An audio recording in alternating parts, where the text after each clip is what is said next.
आकर्षण के सिद्धांत के बारे में मैं कुछ खास ऐसी बातें बताने वाला हूँ जिसको जानने के बाद आप अपने दिमाग में वही चीज़ें रखेंगे जिनकी ज़रूरत है और जिनकी ज़रूरत नहीं है उन चीज़ों को आप निकाल देंगे।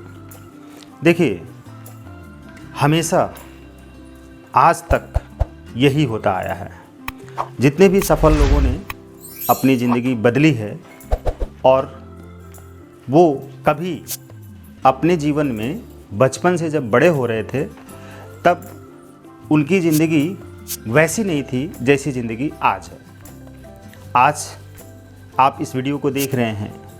इस वीडियो को देखने के टाइम पर आपकी ज़िंदगी कैसी है सोचिए, सिर्फ अपनी ज़िंदगी के बारे में सोचिए।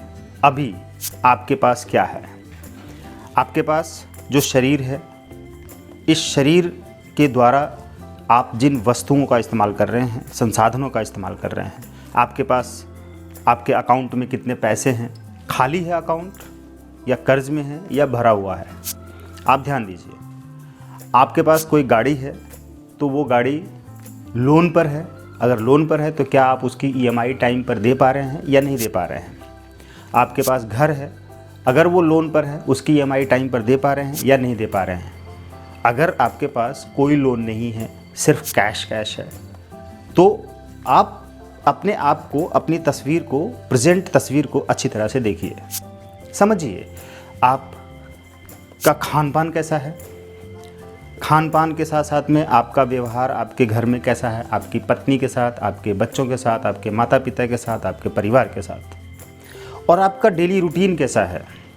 रूटीन मतलब कि आप सुबह कब उठते हैं, देर में उठते हैं, जल्दी उठते हैं, या रात को देर से सोते हैं, या आप रात भर जगते हैं और फिर दिन भर सोते हैं, या आप टाइम पर सो जाते हैं 10-11 बजे और सुबह 4 बजे, 3 बजे, 5 बजे उठ जाते हैं। तो उठने के बाद आप क्या करते हैं? कोई रूटीन है आपके पास या यूं ही ज़िंदगी चली जा रही है? कुछ अपने बारे में आप सोच रहे हैं? अगर सोच रहे हैं तो क्या वो कर पा रहे हैं? आप प्रेजेंट लाइफ की तस्वीर को ध्यान से देखिए। ये आपकी तस्वीर है, जैसी आपकी आज की अवस्था है, जैसी आपकी तस्वीर है, आप हमेशा से वैसे नहीं थे, लेकिन आज जैसी तस्वीर है वो सब आपने अपने ही विचारों के परिणाम स्वरूप बनाया हुआ है। मतलब कि आपकी ज़िंदगी में एक ऐसी दुनिया बनाते हैं आप, एक ऐसी तस्वीर बनाते हैं, एक ऐसा माहौल, एक ऐसी परिस्थिति बनाते हैं, एक ऐसी अवस्था बनाते हैं जिस अवस्था में आप अपनी ज़िंदगी को जी रहे होते हैं। जब आप अपनी ज़िंदगी को जी रहे हैं तो उस जीते हुए ज़िंदगी में जो वक्त गुजर रहा है, उस वक्त में आप मेंटल रूप से, फिजिकल रूप से, इमोशनल रूप से आप सुखी हैं या दुखी हैं। ध्यान दीजिए। आप हर समय स्ट्रेस में रहते हैं, तनाव में रहते हैं, परेशान रहते हैं, उलझे रहते हैं, डरे से रहते हैं, सहमे से रहते हैं, बेचैन रहते हैं, और आपका चेहरा बिल्कुल ही उदास रहता है। आपके चेहरे पे कोई मुस्कुराहट है या नहीं है। आप इन सारी चीज़ों को बारीकी से देखें, ध्यान से देखें, और जब आप इनको ध्यान से देखेंगे तो आपको खुद समझ में आएगा कि आपकी प्रेजेंट तस्वीर कैसी है। आप दुख में हैं तो निश्चित रूप से आपने इसी दुख वाली दुनिया को निर्मित किया है अपने विचारों से। बात आती है विचार की। आकर्षण का सिद्धांत हमेशा विचारों के परिणामों को देता है, वही आकर्षित करता है जो आप अपने विचार करते हैं, सोचते हैं। अब यहाँ पर मैं आपको एक उदाहरण देने वाला हूँ। मैंने ये उदाहरण पहले भी दिए हुए हैं, किताबों में भी लिखी हुई है। ये आकर्षण का सिद्धांत जो किताब हमने लिखी है, इस किताब में इस उदाहरण को मैंने दिया हुआ है। ये जो आकर्षण का सिद्धांत पार्ट फर्स्ट जो किताब है, ये पूरी तरह से आपकी ज़िंदगी के लिए वर्कशॉप है। और जो पार्ट सेकंड हमने लिखी है आकर्षण का सिद्धांत, ये सामने है बुक। इसमें हमने लॉ ऑफ कर्मा और आकर्षण के सिद्धांत को कॉम्बिनेशन किया है, यानी कि उसको बहुत तुलनात्मक तरीके से समझाया है। यानी कि ये दोनों किताब आपकी पूरी ज़िंदगी के लिए वर्कशॉप है। आप इस किताब को जब आप पढ़ेंगे तो इन दोनों किताबों के हर अध्याय में आपको ये समझ में आएगा कि आपकी प्रेजेंट लाइफ क्या है और इस प्रेजेंट लाइफ में जो आपने एक दुनिया बनाई है वो दुनिया कैसी है, अच्छी बुरी या खुशनुमा एहसास वाली दुनिया या दुख प्रकट करने वाली दुनिया। आप उदास हैं, चिंता में हैं, तनाव में हैं या गरीबी में हैं, वो सब कुछ आपने क्रिएट किया है और इसका जिम्मेदार कोई भी नहीं है, दूसरा कोई भी नहीं है। जैसे मान लीजिए, मैं उदाहरण देता हूँ कि आप मार्केट से 2 पौधे खरीद के ले आते हैं, प्यारे से 2 पौधे, यानी एक पौधा होता है आम का और एक पौधा होता है नीम का, राइट। आप जानते हैं कि नीम कड़वा होता है लेकिन औषधि युक्त भी होता है। आप ये भी जानते हैं कि आम मीठा होता है, फलदायी होता है, बहुत ही स्वादिष्ट होता है, सेहतमंद भी होता है। तो निश्चित रूप से आप अपने घर के किसी गमले में नीम का पेड़ तो नहीं लगाना चाहेंगे, लेकिन आप मार्केट से खरीद के ले आते हैं और दोनों पौधों को दोनों गमलों में लगा देते हैं। अब रोज़ उसमें पानी देते हैं और दोनों पौधे बड़े होते हैं, तो आम के पेड़ में क्या निकल कर आएगा, आम का फल, और नीम के पेड़ में क्या निकल कर आएगा, नीम के फल और टहनियाँ। तो एक कड़वा है और एक मीठा है। अब ठीक है, अब हम क्या करते हैं कि नीम वाली पेड़ की जगह पे, पौधे वाली जगह पर हम बबूल का पेड़ लगाते हैं। उस बबूल के पेड़ में जब वो बड़ा होगा, उस दोनों को आप देखभाल करते हैं, पानी देते हैं, खाद पानी देते हैं, वो दोनों पौधे बड़े हो जाते हैं, आम का और बबूल का। तो जब बबूल का पेड़ बड़ा होगा तो उसमें तो सिर्फ कांटे कांटे आएंगे। कोई भी ये नहीं चाहेगा कि नीम का पौधा लगाए और उसका वृक्ष बनाए, क्योंकि उसमें कांटे आते हैं। हर कोई आम का पौधा लगाएगा, राइट। अब ये 2 उदाहरण हैं जो सिंपल सा उदाहरण है। हर कोई समझता है कि आम का पौधा लगाएंगे तो आम का फल आएगा और बबूल का पौधा लगाएंगे तो बबूल का फल आएगा, उसके कांटे आएंगे। सभी जानते हैं, एक अनपढ़ व्यक्ति भी जानता है, एक किसान को भी मालूम है, जो पढ़ा लिखा नहीं है, वो गरीब है या अमीर है इससे मतलब नहीं है, लेकिन उसको ये पता है कि गेहूँ, उसके खेत में गेहूँ का बीज बोएगा तो उसकी गेहूँ की फसल आएगी, ज़्यादा आएगी। 10 किलो बोएगा तो 100 किलो काटेगा, लेकिन बोने के बाद उसको मेहनत करनी पड़ेगी, उसको ये मालूम है। लेकिन उसी अनपढ़ व्यक्ति को ये ट्रेनिंग नहीं है, उसको ये नहीं पता है कि ये आकर्षण के सिद्धांत के अनुसार ऐसा होता है। आकर्षण के सिद्धांत के बारे में उसको नहीं मालूम है, लेकिन सिर्फ इतना मालूम है कि वो गेहूँ बोएगा तो गेहूँ की फसल आएगी और 10 किलो बोएगा तो 100 किलो आएगा, बढ़कर आएगा। लेकिन अब उसी चीज़ को रौंडावन ने और उनकी टीम ने विस्तृत रूप से, साधारण तरीके से, नए तरीके से समझाया है।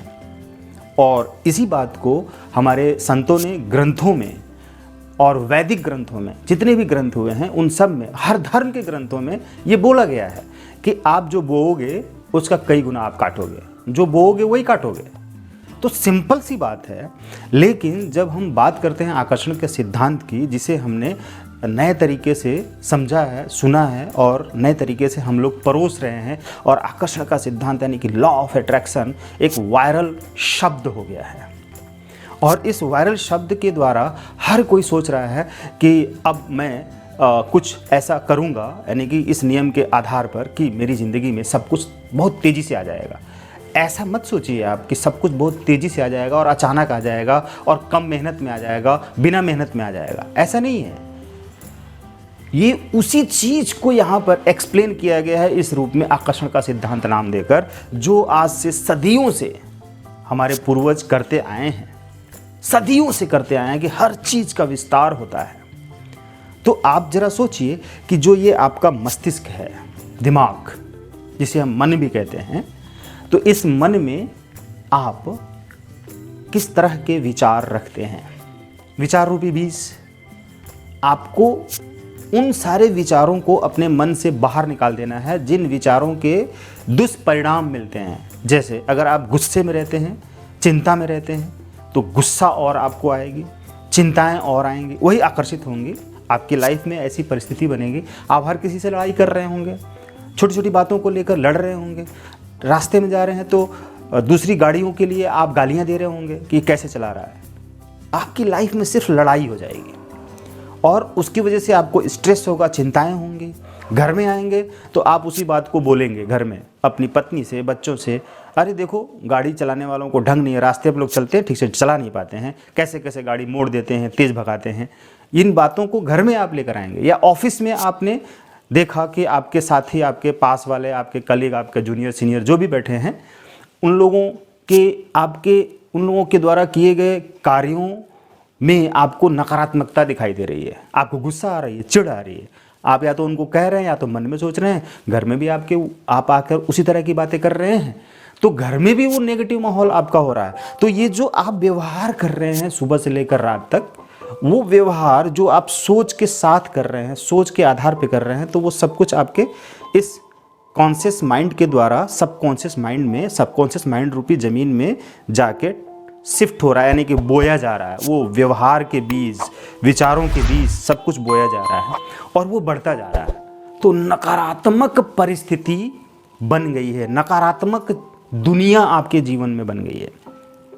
अब उस नकारात्मक दुनिया में लगातार आप जी रहे हैं, हर क्षण जी रहे हैं, सो रहे हैं, जाग रहे हैं, खा रहे हैं, पी रहे हैं, उठ रहे हैं, मिल रहे हैं, जा रहे हैं, झगड़ा कर, लड़ाई कर रहे हैं, मारपीट कर रहे हैं, नशाबाजी कर रहे हैं, पता नहीं क्या क्या कर रहे हैं। आपको पता ही नहीं चल रहा है कि आपने एक नकारात्मक दुनिया क्रिएट कर ली है उन विचारों के माध्यम से, और वही चीज़ें लगातार और बढ़ती हुई आ रही हैं आपकी ज़िंदगी में। इसका जिम्मेदार कौन है? दुनिया का दूसरा कोई भी व्यक्ति इसका जिम्मेदार नहीं है, सिर्फ आप जिम्मेदार हैं, क्योंकि आपने अपने विचारों को ऐसा बदला। आप कहेंगे कि उनकी वजह से हुआ, पत्नी की वजह से हुआ, पिता की वजह से हुआ, माँ की वजह से हुआ, भाई की वजह से हुआ, बहन की वजह से हुआ, बेटे की वजह से हुआ, दादा की वजह से हुआ, पड़ोसी की वजह से हुआ, समाज की वजह से हुआ, सरकार की वजह से हुआ, धूप की वजह से हुआ, बरसात की वजह से हुआ, सर्दी की वजह से हुआ, गर्मी की वजह से हुआ। आप वजह दूसरों को देकर सबको रिस्पॉन्सिबल बना देंगे और खुद को रिस्पॉन्सिबल नहीं कहेंगे। लेकिन लॉ ऑफ अट्रैक्शन ये कहता है कि आप अपने परिणामों के जिम्मेदार स्वयं हैं। आप जो सोचते हैं, जो इमोशनल लेवल पर, मेंटल लेवल पर, फिजिकल लेवल पर जो सोचते हैं वो करते हैं, और वही चीज़ आपकी दुनिया बन जाती है और आप वैसा ही बन जाते हैं। ज़रा सोचिए, नकारात्मक दुनिया आपने क्रिएट की, तो सकारात्मक दुनिया कौन क्रिएट करेगा? आप ही करेंगे। यानी कि आप ही रोग पैदा करने वाले हैं, आप ही गरीबी पैदा करने वाले हैं, आप ही तनाव पैदा करने वाले हैं, आप ही परेशानियां, समस्याएं पैदा करने वाले हैं, आप ही दुविधाएं पैदा करने वाले हैं, और आप ही इसको हल करके, इसको समाप्त करके समाधान प्राप्त करने वाले हैं, पैदा करने वाले हैं, धन पैदा करने, अमीरी पैदा करने वाले हैं, और समाज में सहजता, प्रेम, शांति, सुख, आनंद, दौलत, शांति, ये सब पैदा करने वाले हैं। तो आपने अगर दुख पैदा किया तो आप ही सुख पैदा करने की शक्ति रखते हैं। अगर आप बीमार हैं तो आप ही खुद को ठीक करने की ताकत रखते हैं। आकर्षण का सिद्धांत यही कहता है। जैसे कि वो पौधे, उन पौधों की बात हम कर रहे हैं, अगर हम बबूल के पौधे लगाएंगे तो कांटे उगेंगे, आम के पौधा लगाएंगे, बीज बोएंगे तो उसमें फल आएगा, आम का फल आएगा। तो अपने इस मस्तिष्क में आप अगर सुख के परिणाम चाहते हैं, अच्छे परिणाम चाहते हैं, खुशी के परिणाम चाहते हैं, प्रेम के परिणाम चाहते हैं, आनंद के परिणाम चाहते हैं, धन दौलत वैभव शांति स्वर्ग का परिणाम चाहते हैं, तो अपने इस मस्तिष्क में सिर्फ वैसे ही विचार डालिए और बाकी के सारे नकारात्मक विचारों को निकालकर वॉश कर दिए और उस बबूल के पौधे को दोबारा घर में मत लगाइए, उसको निकाल दीजिए, बाहर कर दीजिए। आप बबूल के पौधे नहीं ले आएंगे घर में तो आपके घर में कोई दूसरा पौधा लाकर डाल देगा, ज़बरदस्ती लगा देगा। ऐसा होता है? नहीं होता है। आपके दिमाग में दूसरा कोई ज़बरदस्ती नकारात्मक विचार भर देगा, गरीबी के विचार भर देगा? नहीं, दूसरा कोई नहीं भर देगा। ये आपका मस्तिष्क है, ये आपका शरीर है, आपका जीवन है। तो आप अपने मस्तिष्क से अपने जीवन में जैसी चाहे वैसी दुनिया बना सकते हैं। ये आपके ऊपर निर्भर करता है। इसे ही आकर्षण का सिद्धांत कहते हैं। इस आकर्षण के सिद्धांत की गहराई में जाइए और इन दोनों पुस्तकों को जरूर पढ़िए। आकर्षण का सिद्धांत पार्ट फर्स्ट, आकर्षण का सिद्धांत एंड लॉ ऑफ कर्मा, इन दोनों पुस्तकों को आप पढ़िए। इन दोनों पुस्तकों को हमने बहुत ही गहराई से और बहुत ही एक्सप्लेनेशन से, बहुत सरल भाषा में लिखा हुआ है। अगर आप इसे पढ़ते हैं तो सचमुच में आप जान पाएंगे कि आकर्षण के सिद्धांत के साथ आप अपनी कैसी ज़िंदगी जी सकते हैं और अपनी ज़िंदगी में कैसी दुनिया का निर्माण कर सकते हैं और अपने आसपास के माहौल को कितना सकारात्मक बना सकते हैं। आप बदल जाएंगे, आपकी दुनिया बदल जाएगी, आपकी ज़िंदगी बदल जाएगी, आपका माहौल बदल जाएगा और आपसे ढेर सारे लोग बदल जाएंगे। क्या आपके लिए ये कम है? आकर्षण का सिद्धांत आपके लिए वरदान है। तो इस वरदान को लीजिए, अभिशाप को छोड़िए। Thank you.